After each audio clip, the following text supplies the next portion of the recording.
morning class 9 students. I hope you all are fine and staying at home. And as we have completed now chapter 1 to 6 of computer syllabus, so I have sent you the question answers yesterday. You need to write it in your copy. If you have written it, it's well and good, and if you have not written, then complete it till chapter 6, because I'm going to start the new chapter next week. And there were few queries from the student from different sections of class 9.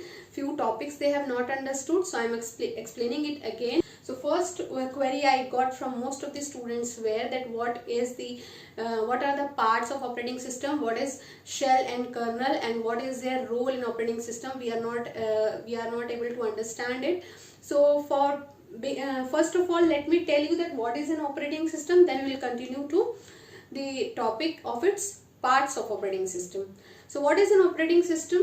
Operating system is you can say it is a software program which acts as a interface between the user and hardware. Operating system is a program which acts as a interface between the user and hardware. It means you can say that it is a mediator between the user and hardware devices of the computer. User, we as a user, we are the humanware, are the user. Humanware are called as user, and these are the hardware devices, can be anything like keyboard, mouse. So the set of instruction which is given by the user to the computer, we are giving the instruction with the help of the input devices to the computer. So those devices are obviously the hardware devices of the computer. Now the instruction goes to the different parts of the operating system, and then it is processed, and the output is again given to us in the form of any hardware device. For example, that I am giving the instruction from the keyboard, and the instruction is processed, and then I get the output on the monitor screen. Okay, so I got the output on the monitor, so that is also a hardware device. I am giving the instructions through the keyboard, so that is also hardware device, and me as a user giving the instruction. So you can say that this is the base of interaction which creates a better communication between the user and hardware. Now moving further, that what are the parts of operating system? There are two parts of operating system, shell and kernel, and how they work. Let us see that.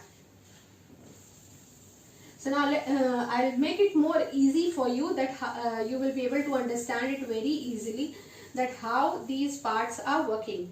Now suppose you being a user, you have sent a request, or you have requested anything, or you have typed any instruction with the help of any hardware device in the computer. So whenever you send the instruction to the computer with the form of any software or application, obviously you will be using any application or software for giving the instruction. Maybe you are calculating something, or you are typing something in MS Word, so that is also software. So any application or software which you are using for giving the instruction, that is given by you, and that instruction goes to the shell part of the operating system. Now shell part of the operating system is responsible for handling the user's request. So the request goes to the shell part of the operating system. What does shell do? Basically you can say that shell acts as an interpreter which converts it acts as an interpreter. What is the role of interpreter? It acts as an interpreter which converts the instruction given by the user from high level language to machine level language, which is binary level language. Okay, so now the instruction is converted with the help of shell part of the operating system. So you can say this shell is the interpreter, and shell takes the instruction from the user, it converts to the machine level language, and then it forwards it to the kernel, which is also the part of operating system.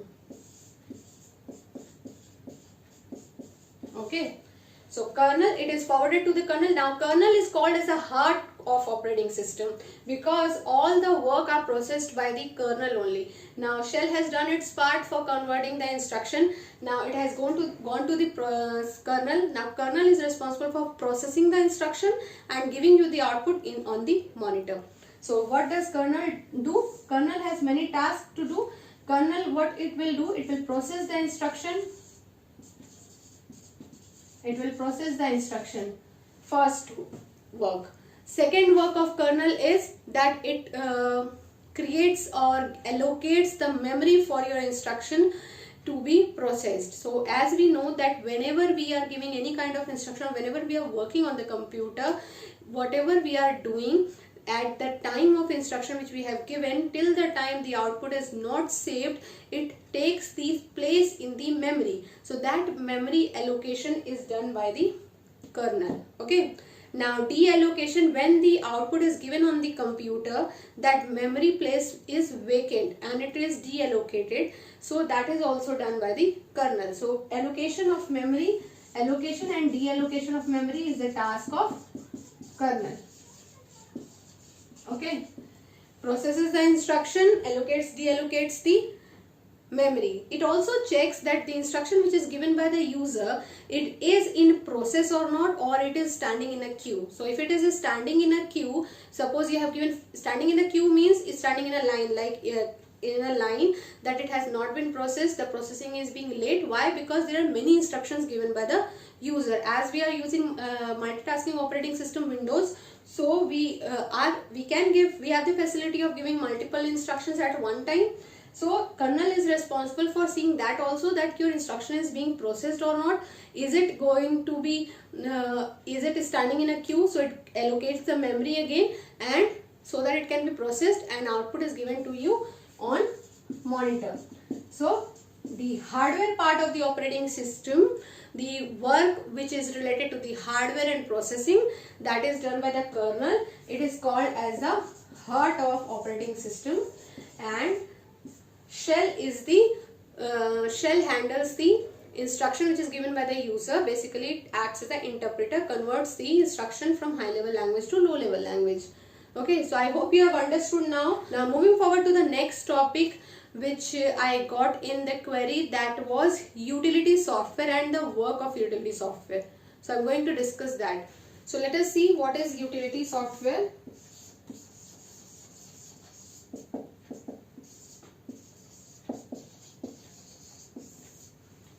What are utility softwares?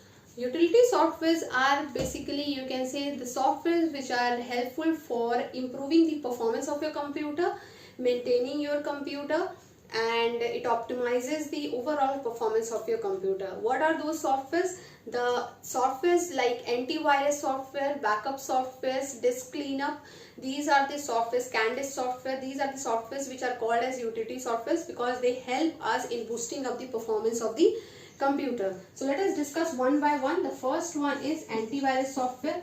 As we are using the computer nowadays and we are using internet so much that there are chances of getting the viruses into our system. So if you will not be having any up-to-date antivirus into your system, then it may there is a 100% chance of getting your system attacked by any of the virus, because we are very much interested in downloading different kind of files from the internet, because internet is a part of our daily life. So we have to be prepared for it, we have to be smarter than the viruses, and we have to upload the antivirus software in our computer system, or you can see the mobile phones, because this is going to help us in removing the virus. When there is a virus attack, there can be possibility that if your antivirus software is not up to date, then the virus will attack into your system. So you have to keep it up to date, and after the attack also it will help you to remove the virus from the system. And suppose if you are going to download any kind of software or application or any kind of videos or songs or anything from internet, and if it the file contains virus in it, or any kind of malware, or any kind of, you can say, illegal content which should not be downloaded on your system, so or which can be the harmful for your system, so this antivirus software is going to prompt you and tell you that the file you are trying to download, it can be malicious for your computer. Malicious means it can be harmful for your computer. So this will help you.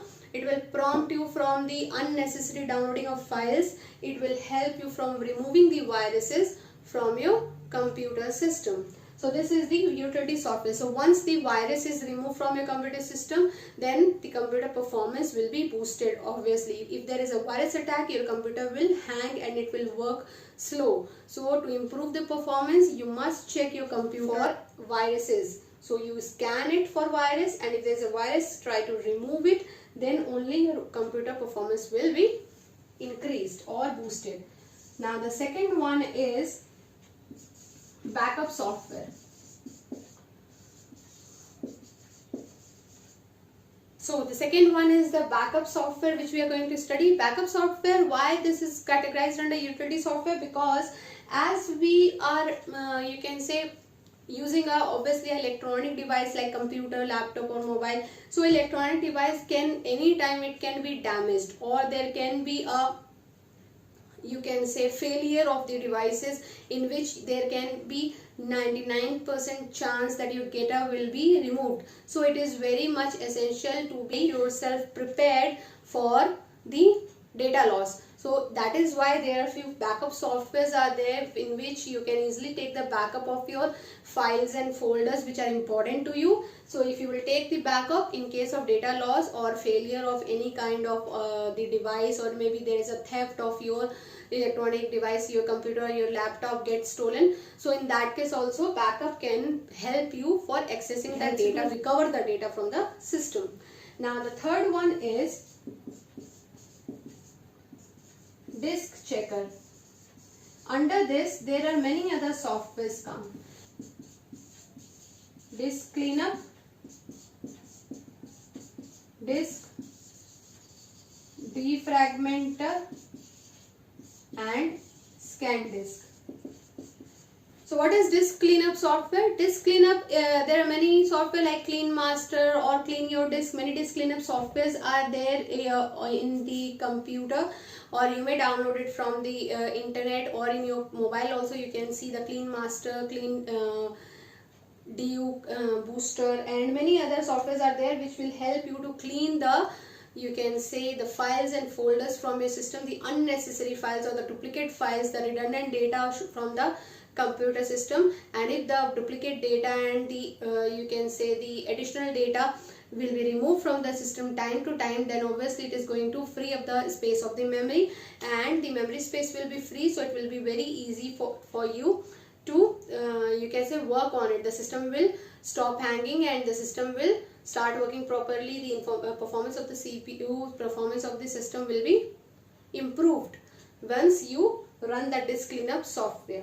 Now the second is disk defragmenter. What is the work of disk defragmenter? This defragmenter fragments the file. It means it divides the file into different parts and it put it into the different sections of the drive. So once it can be done, you can say physically, you can just click on the software and you can also divide your file to keep it in different parts of the disk, different sections of the drive, or you can schedule it that it can automatically select the large file and it automatically fragments it, and whenever you will try to access it, it will again defragment it and give you the output on the screen. So once the large files are, you can say, divided into different parts and keeps in the different drives, so the space of the drives get vacant, which improves the again performance of the computer. Now ScanDisk, what is ScanDisk? ScanDisk is actually a DOS utility program, or you can say a software which runs into the computer whenever you don't switch off the computer properly.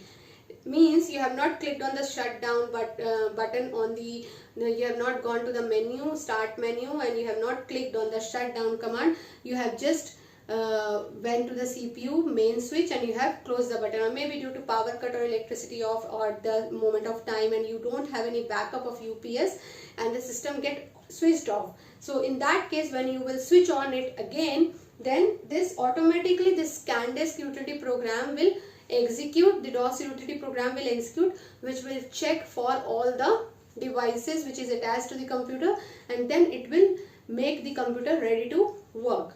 So this is how the utility softwares in the computer work. You should understand that utility softwares are basically designed for improving the performance of the computer. Okay, only a key line to this is that to improve the performance, to boost up the performance, to optimize the performance of the computer, utility software can be used. Antivirus will help us to remove the viruses. Backup software will help you in case of data loss. Disk checker will help you to clean up the disk, to fragment the large files to small files, to small data, and it will be kept in different sectors of the drive, so that your the disk space can be vacant and the other files can be stored. And scan disk will help you to check that if your system is not shut down properly, and is there any problem for again restarting the system. So it will check for the errors and then let your system ready to work. So I hope you have understood this shell and kernel and utility software topic. If you have any queries, text me. Till then, stay safe, stay home. Thank you so much.